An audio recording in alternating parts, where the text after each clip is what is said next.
ഇതാമേ നമ്മൾ വെക്കുന്ന വീട്.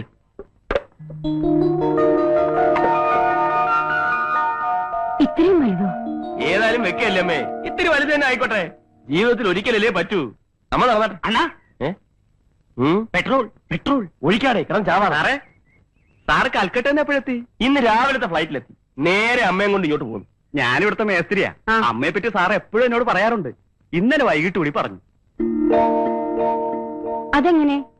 താനും കൽക്കട്ടയിലാണോ താമസിക്കുന്നത്? അതെ, ഞാൻ കൽക്കട്ടയിൽ നിന്ന് ഫോൺ ചെയ്തിരുന്നു. വീടിന്റെ പണി എളുപ്പം തീർക്കണം, അമ്മയ്ക്ക് ഒന്ന് കാണാനുള്ളതാണ്. അതാ അല്ലേ? അതെ. അമ്മ ഇങ്ങോട്ട് നടന്നാട്ടെ. എടോ, താൻ ഓവറാക്ട് ചെയ്ത് ചളവാക്കും അല്ലേ? എന്താണ്? ഇയാൾക്ക് എന്താന്ന് വെച്ചാൽ കൊടുത്ത് തൊലക്കി. എവിടുന്ന്?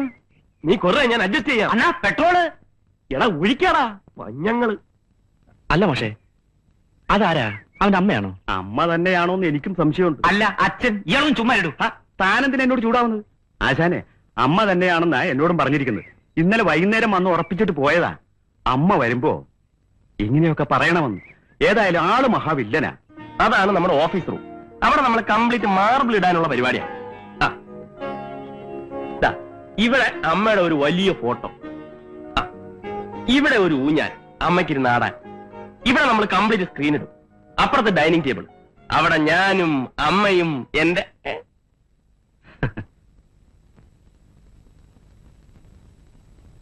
എടാ ഗോലകൃഷ്ണൻ, നീ കൽക്കട്ടയിൽ പോന്നു. നിനക്കെന്നെ മനസ്സിലായില്ലേ? ഞാനാ ബാലകൃഷ്ണൻ. ആരാ മോനെ അത്? ഞാൻ പറയാം. ഇവൻ എന്നെ ശരിക്കും അറിയാം. ഇപ്പൊ അറിയാത്തോട് നടിക്കുക. ഞങ്ങൾ തമ്മി ആദ്യമാദ്യമായി കാണുന്നത് തന്നെ റോഡിൽ വെച്ചാ. പോക്കറ്റടിക്കാരനാ വിചാരിച്ചത്. പോക്കറ്റടിക്കാരനോ? ബാലകൃഷ്ണൻ ഒന്നും വന്നേ. എടാ, നിന്റെ കംപ്ലീറ്റ് കാര്യങ്ങൾ അമ്മ അറിയട്ടാ. എനിക്ക് അമ്മയോട് എല്ലാം പറയണം. നീ കൈവിട്ടെ. ഇവൻ എന്നെ സഹായിച്ചതിന് കൈയും കണക്കുമില്ല.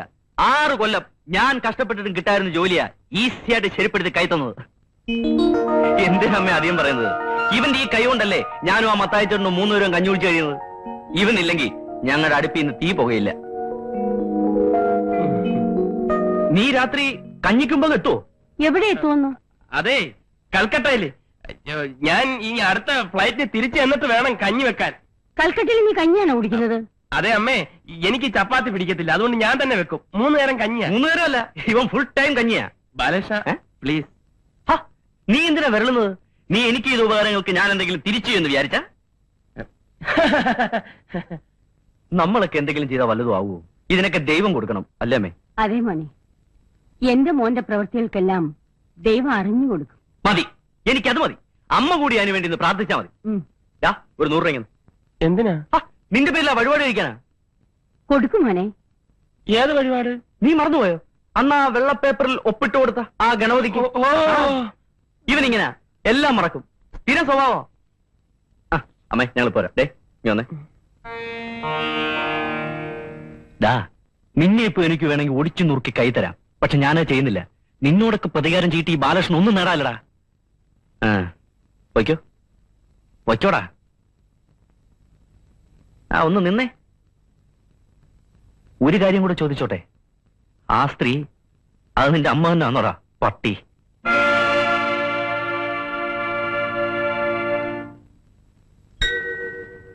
കണ്ണീർ കായലിലേതോ കടലാസിന്റെ തോണി അലയും കാറ്റിലുലയും 2 കരയും ദൂരെ ദൂരെ.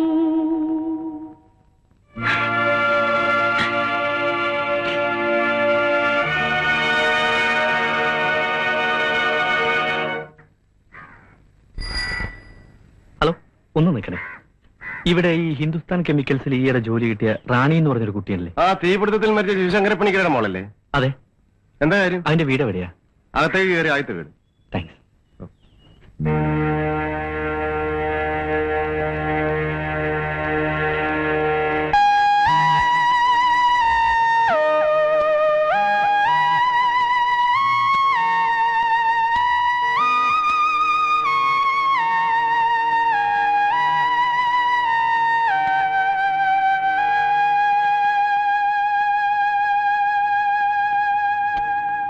കുട്ടികളെ, റാണിയില്ലേ ഇവിടെ?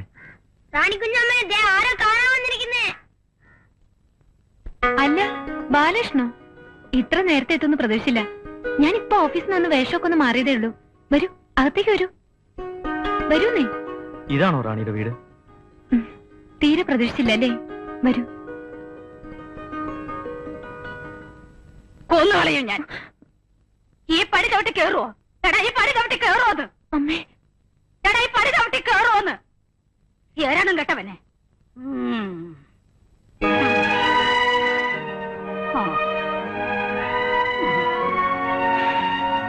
വരൂ.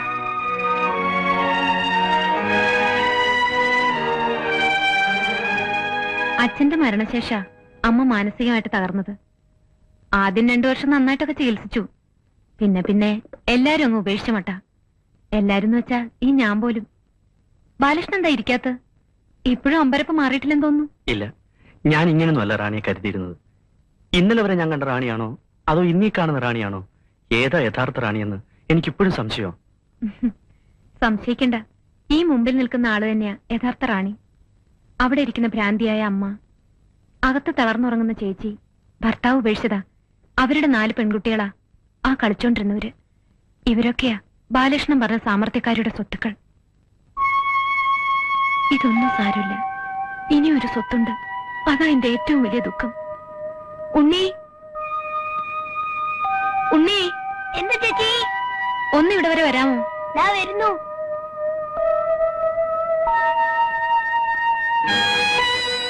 എന്താ ചേച്ചി?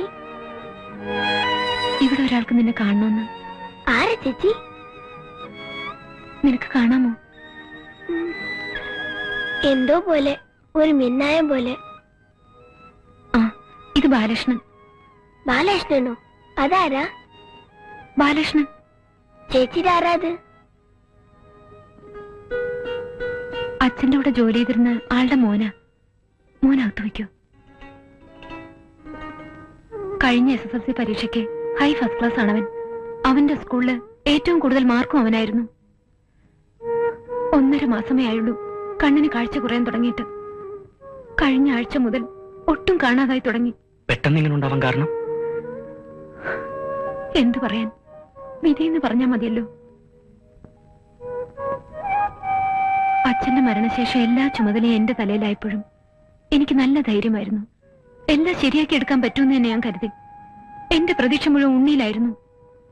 എത്ര കഷ്ടപ്പെട്ടായാലും ഞാൻ അവനെ പഠിപ്പിക്കുമായിരുന്നു. പക്ഷേ ഡോക്ടർമാരെയും കാണിച്ചില്ലേ? കാണിച്ചു.